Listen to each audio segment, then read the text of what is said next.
Hindi lamang pala sina Belen at Solomon ang inaasahan nating mag-beg off dahil tatlo silang mga star player ng UAAP ang hindi sasama sa paghahanda ng Alas Pilipinas para sa darating na 2024 AVC Challenge Cup. Yes, at yun ay walang iba kundi si Cassie Dongallo. Pero ano kaya ang dahilan ng kanyang pag-beg off?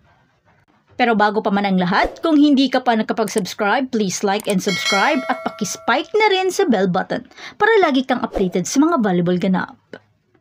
Si Bella Belen, Alyssa Solomon at Cassie Dongallo ay nagdesisyon na hindi sumama sa national team. 2 araw matapos manalo sa pangalawang UAAP Championship sa loob ng 3 taon, nagpasya sina Belen at Solomon na tanggihan ang tawag para sa Alas Pilipinas National Team. Sinabi ng mga star player ng UAAP na ang dahilan ay ang kanilang hectic na schedule, kabilang ang mga laro sa liga at mga sesyon ng pagsasanay sa nakaraang 3 buwan ang naging malaking dahilan sa kanilang desisyon.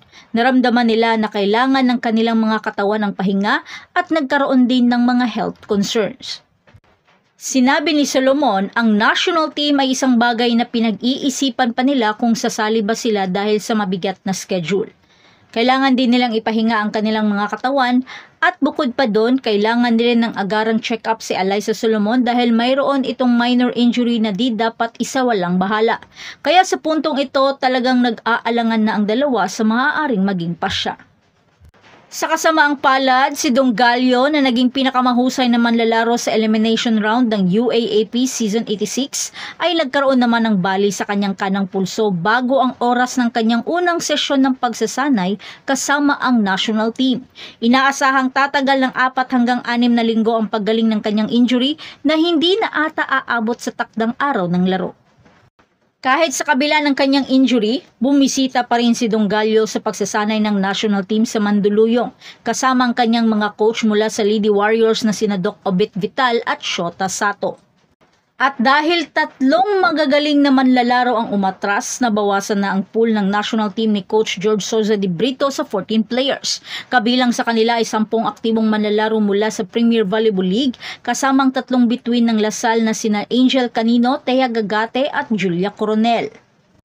Kaya sa isang update, kumpirmado na si Ara Panique, ang isa pang Lady Bulldog, ang sasali sa pool ng national team bilang karagdagang outside hitter.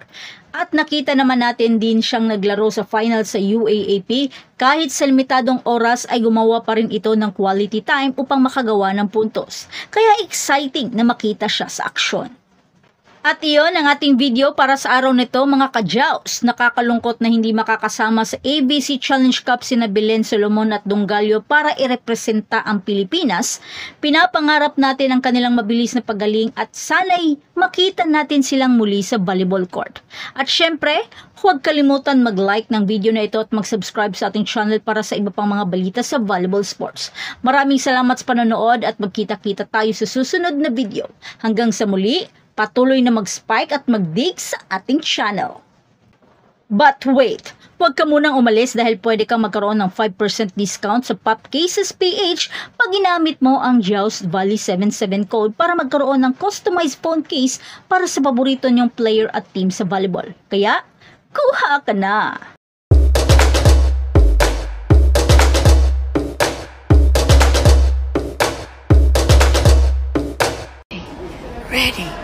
Ready, 1, 2, 3.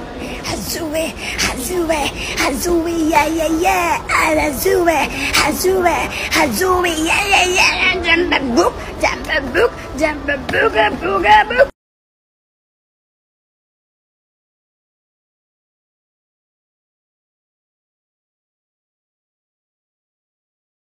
Sa ito na yan! Pinapit ko na!